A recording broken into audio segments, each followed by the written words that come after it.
I am not persuaded that 20,000 additional troops in Iraq is going to solve the sectarian violence there. In fact, I think it'll do the reverse.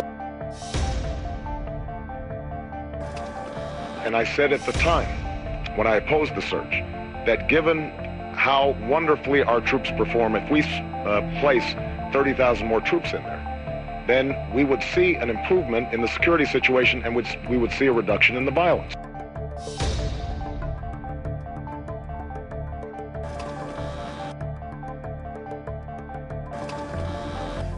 Given the deteriorating situation, it is clear at this point that we cannot, through putting in more troops or maintaining the presence that we have, expect that somehow the situation is going to improve.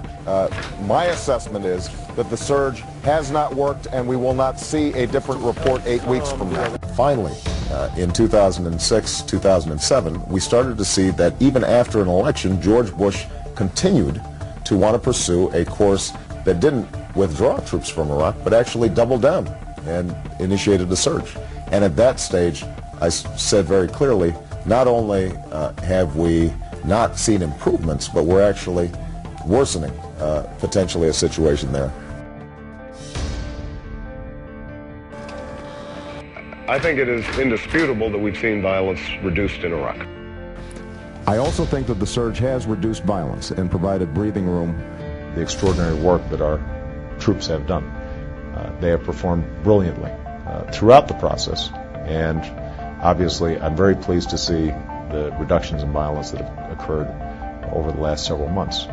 There's no doubt that because of their heroism and their outstanding work, we have the opportunity to salvage the situation in Iraq.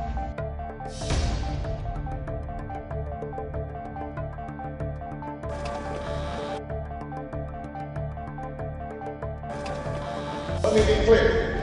There is no military solution in Iraq. There never was.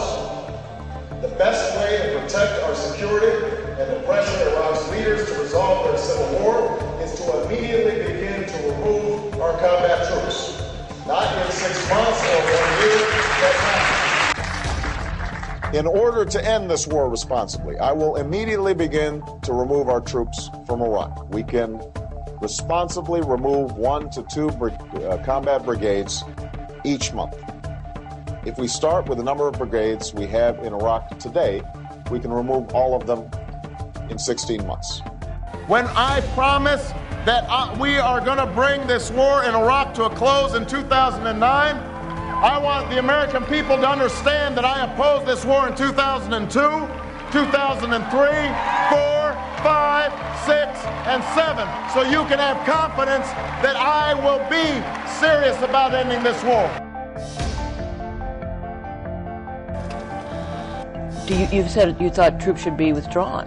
No, I've never said I've never said that troops should be withdrawn. What I've said is that we've got to make sure that we secure and execute the rebuilding and reconstruction process effectively and properly, and I don't think we should have an artificial deadline when to do that.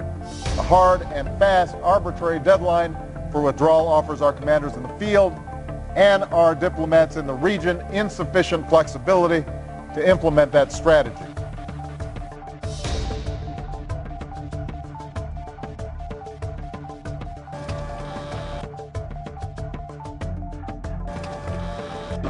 Just this week, when I was asked, would I have voted for the $87 billion, I said no. And I said no unequivocally because at a certain point, we have to say no to George Bush.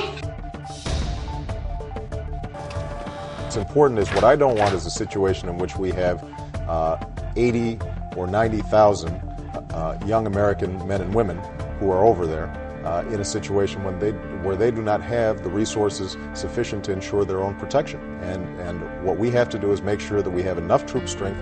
As long as we have troops there, we have to make sure that we have enough troop strength to make sure that we are safe and secure. We've got to make sure that they have all the resources necessary to come home safely and to execute the missions that have been laid out for them. Some ardent opponents of the war, like Dennis Kucinich, for example, who's a Democratic presidential candidate, he takes a principled stand. He's not going to vote to fund the troops going off to this war because he believes that would help bring the troops home. Right. You know, the problem is that you've got an obstinate administration that has shown itself unwilling to change in the face of circumstances on the ground. And in that situation, what you don't want to do is to play chicken with the president and create a situation in which potentially you don't have body armor, you don't have reinforced Humvees, you don't have night vision goggles. You said then that you have to say no to George Bush because we can't get steamrolled. Yet you go into the Senate, right, your critics say, and vote for the funding every single time. Because at that point you've got hundreds of thousands of young men and women who have to carry out the mission on behalf of the American people. Now, I introduced a plan in January that would have already started bringing our troops home by now, with the goal of bringing all combat brigades home by March 31st, 2008. Now, we know the president vetoed a bipartisan plan just like that one a few weeks ago. And I'm proud I voted against giving a blank check.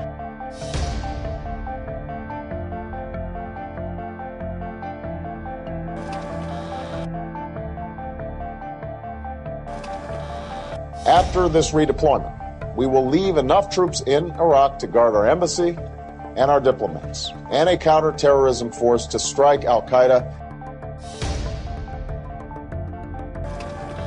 You said you'd leave a small force there to deal with terrorist attacks. How long would you leave them there, and what's your criteria for pulling them out? Well, no, that's not what I said. What I said is that we will have troops looking after our embassy there, which we do everywhere. We do it in France. We do it in Great Britain. We have some military personnel to assure that our diplomatic forces are taken care of.